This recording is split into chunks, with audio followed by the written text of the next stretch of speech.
Hello, NBA fans. Every day we have news about the Los Angeles Lakers. I'm a Lakers fan and I ask for your help by subscribing to the channel and giving me your thumbs up. What would a trade involving Daniel Gafford for the Lakers look like? A possible trade could involve the Lakers sending former Mavs center Maxi Kleber, plus the 2024 first-round pick Dalton Knecht, and a 2032 second-round pick in exchange for Gafford. Gafford remains as logical an option as any other player when it comes to potential trade targets. The Mavericks center is a household name and a piece that would fit perfectly. Furthermore, his contract is relatively easy to match in terms of salary, should you be the Lakers. Gafford, like many others, has experienced a drop in performance since Doncic's departure.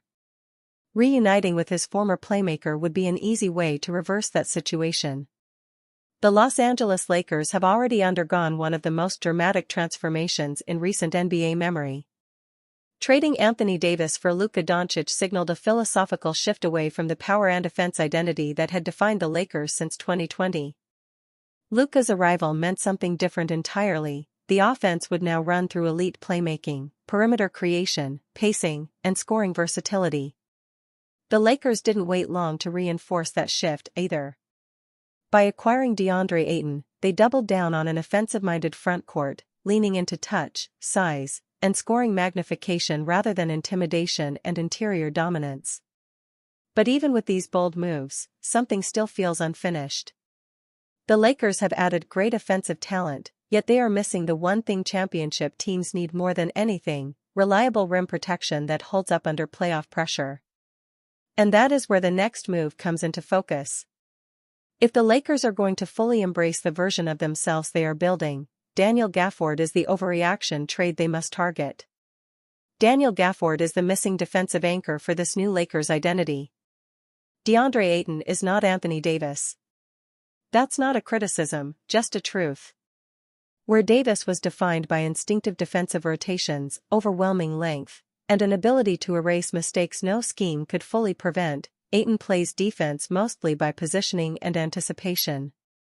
He is reactive rather than imposing. He is mobile in switches, capable of playing up in coverage, and comfortable closing defensive possessions with rebounds. But he does not change opposing drives. He does not deter slashers. Teams do not hesitate when they see him waiting at the rim. Daniel Gafford does. Gafford plays defense in a way that changes how opponents think, not just how they shoot. He challenges everything around the basket. He is one of the league's best vertical defenders, controlling space above the rim in a way that very few bigs do. On offense, he does not ask for touches, isolations, or post-ups. He screens, dives, finishes lobs, and clears space. He thrives next to creators who bend coverage, and the Lakers have two of the best in the world in LeBron James and Luka Doncic. Ayton gives the Lakers a center who can score and rebound. Gafford would give them a center who protects the paint and sets the tone physically. Together, they would form a rotation that lets the Lakers choose how they want to control a game, whether through finesse or force. And in the playoffs, the ability to dictate identity is everything. Austin Reaves has cemented himself as the Lakers' next star. While Luka and LeBron draw the headlines, Austin Reaves has quietly and steadily transformed into the soul of this version of the Lakers. What began as an undrafted player finding a role has evolved into something far more meaningful. Reaves has become the connective star, the player who smooths out possessions when Luka slows the pace or LeBron surveys matchups. He scores when the team needs a release valve. He initiates when defenses tilt. He reads leverage and rotates thoughtfully on defense. More importantly, Reaves has reached a level where his presence shapes how opponents defend the Lakers. They can no longer afford to hide non-defenders on him. They cannot sag off him on dribble handoffs. He has gained the respect of the scouting report in full, the kind where coaches pause film and tell their players, "Don't relax on him." This rise is what makes the Gafford trade urgent. Reaves can now legitimately be the third star in a championship lineup, not by narrative hype but by the consistency of his production. However, guards who carry heavy creation loads need protection behind them. They need confidence that when they chase over screens, someone is waiting to challenge the rim. Reeves' leap is not just a reason to praise him. It is a reason to reinforce the team around him. If the Lakers want Reeves to flourish as the star he has become, they need to ensure he is supported defensively, structurally, and physically. Gafford gives them that foundation. Can the Lakers make this deal happen? The good news for the Lakers is that this trade is entirely feasible. Dallas is evaluating its roster after a disappointing start, and Gafford sits in that category of players whose value is clearer to contenders than to retooling teams. The Lakers have a clear need, a clear fit, and a timeline that demands they optimize the roster immediately. LeBron is still great, but time only moves in one direction. Luka is entering the stage where roster shaping determines whether he ascends to the championship tier. Reeves' breakout cannot be wasted. Ayton's offensive strengths should not be undone by asking him to carry defensive responsibilities he has never consistently embraced.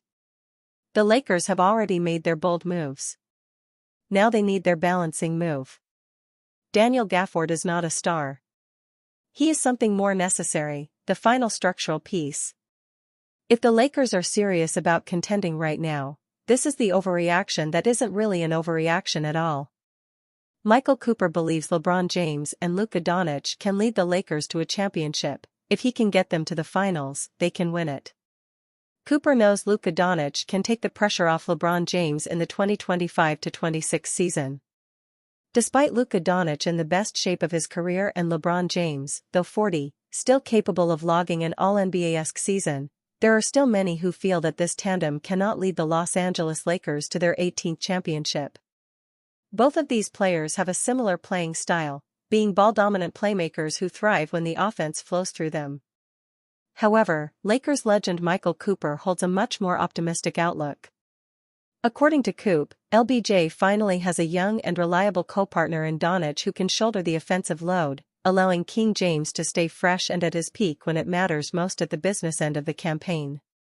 Thus, Cooper believes that the purple and gold have a much more realistic chance of contesting for the title than most realize. Luka relieves LeBron of massive pressure. During Anthony Davis's years with the Lakers, Bron was still expected to carry the bulk of the responsibilities, especially given the Browns' tendency to frequently get sidelined due to injuries. As a result, with James expected to score 30 points in every contest for the Lakers to stand a chance of winning, he was ultimately drained out by the time the playoffs arrived. But now, with a 27-year-old motivated Luka, averaging 37.0 points per game and Austin Reeves gradually arriving at his peak form, these two young guards can allow LeBron extra time on the bench to revive his energy, which could do wonders for him to lead them in the postseason. Thus, during an interview with DJ Vlad, Cooper sounded almost certain that if the Lakers can ensure most of their role players, along with these two young guards, stay healthy throughout the regular season campaign, allowing LeBron the time to get back at his usual best, there is no reason this new-look Lakers team cannot win the 2026 NBA title. I'm always gonna say the Los Angeles Lakers. I think the Lakers are going to win it until they can't. Obviously, they would have to play well. Injury is important to any team. If you can get there with 90% of your team intact, obviously, there's going to be bumps and bruises, you have an opportunity to win, Cooper said. If he, LeBron, can get them to the finals, they can win it, which means LeBron doesn't have to do a lot of work, due to Luka's presence. Injuries are the key. The rest of the roster only strengthens that belief. Marcus Smart has found his groove, bringing defensive intensity and leadership to both ends of the floor. At the same time, DeAndre Ayton has started to show more confidence as the team's primary traditional big man. Even young players like Nick Smith Jr. and Jake LaRavia have demonstrated their ability to contribute to the scoring load at will. Thus, with this much depth, star power, and balance, James' role will be simplified to being just efficient. Now, all eyes turn to how quickly this team can build chemistry when the four-time MVP returns this month. Will their championship odds soar as LeBron and Luka's partnership blossoms, or will early adjustments slow their climb? It remains to be seen, but one thing is for certain, this team is built to contend right now. Lakers' JJ Redick sent LeBron James' second unit suggestion amid Luka Doncic's strong start. The Los Angeles Lakers are off to a 7-3 start to the 2025-26 NBA season through their first 10 games, and they've done it all without LeBron James. The 40-year-old has been out all season with sciatica. One of James' all-time rivals, Paul Pierce, wants to see James end his career the same way he did, on the bench. Pierce suggested Lakers coach J.J. Redick bench James because his game doesn't fit alongside Luka Doncic. When LeBron comes back, LeBron gotta come off the bench. The way you want it to work, you've got to come off the bench. If I'm Bron, I wouldn't be feeling that, I'm just saying, it's for the chemistry of it. He can still give you the same production, and off the bench, it would work. Because his game and Luka Doncic's game don't work, Pierce said on the KG Certified podcast. In no uncertain terms, you'd be more likely to find James demanding a trade and not playing another minute for Redick than any other result if he came to James with that suggestion. Pierce is clearly not fond of James by suggesting that, even if it does make some sense from a basketball perspective. Keyword some sense. Sure, James and Doncic are an overlapping basketball fit, but we know James and Austin Reeves work well together.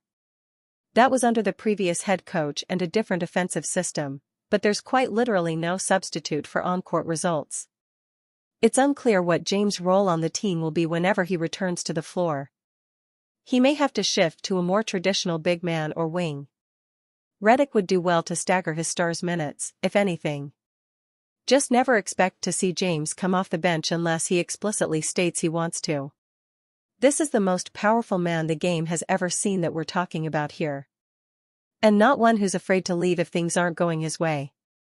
Gabe Vincent progressing from ankle injury, still on initial recovery timeline. J.J. Redick's latest update on Gabe Vincent revealed the guard remains on track to return on his initial timeline. While much of the discussion about the Lakers' injuries has centered on Luka Doncic, Austin Reeves, and LeBron James, they aren't the only ones who have missed time. Gabe Vincent opened the season, controversially, in the starting lineup before suffering an injury midway through the third game of the season. That sprained ankle against the Kings has had him sidelined since, with an initial timeline of 2 to 4 weeks until his return. On Saturday, head coach J.J. Redick provided an update on Gabe Vincent, despite saying there was no update, in which he noted that he was still on pace to return in that 2 to 4 week window. That's a lot of information for no update. Really, the no update part probably means there's no medical update, just plenty of other stuff. On Monday, Vincent and Adou Hiro were on the court after shoot-around going through shooting drills, which doesn't differ from anything Redick said in his update/non-update. I would imagine the plan for Vincent will involve him continuing on-court, non-contact work for much of the next week, then potentially moving forward from there when the Lakers return to LA and have extended time to practice. After playing on November 15 in Milwaukee, the Lakers play once over the next week. That feels like the time when players are going to return to the court like Vincent, LeBron James and, potentially, Adou Hiro. That week of time off in practice could serve as a mini reset for the Lakers after their injuries to start the year. And if multiple players can return, it could be a huge boost to a team that has played shorthanded all season long so far. J.J. Redick is already proving why he's Luka Doncic's dream coach. The Los Angeles Lakers head coach has helped keep Doncic out of trouble. Dodgers beat Giants 24-20, is Caleb Williams carrying Chicago. NBA referees are used to hearing Luka Doncic light them up with his thoughts about their officiating on a nightly basis. That usually results in the Los Angeles Lakers superstar racking up his fair share of technical fouls. Through 10 games, J.J. Redick has managed to help contain that issue. Granted, Doncic has only appeared in 6 of those 10 games. It's not like Luka is avoiding his usual conversations with the referees. The superstar point guard has his opinions, and is unafraid of sharing them. Doncic just has not needed to cross the line yet, and his head coach is a big reason for that. Not only is Redick willing to be the guy who goes to war against the officials, but the Lakers coach sets the standard by being persistent and vocal throughout the majority of the ball game. Take a look at Doncic in the background of the video above in the Lakers matchup against the San Antonio Spurs. The facial expression on Luka's face more than suggests that he is loving every bit of what is happening in front of him with Redick and the referee. JJ Redick's intensity matches that of Luka Doncic to a T for the Lakers. Will Doncic avoid the whistle of a technical foul for the entire 2025-26 season? Probably not. However, fixating on that specific aspect of the situation here also misses the bigger picture scope of the situation. Doncic should certainly be more than thankful about having a head coach who is just as passionate about every call being right. However, the Redick's energy matching that of his superstar player is the important takeaway here. The Lakers head coach has jokingly, and lovingly, been described as obsessed with basketball. Redick cares about every result, every detail, and is unafraid of communicating that to everyone around him. The second-year coach bluntly admitted how badly his team needed ball handling after the early loss against the Portland Trail Blazers this season. Redick also did not shy away from his frustrations following an embarrassing 122-102 loss to the Atlanta Hawks on Saturday.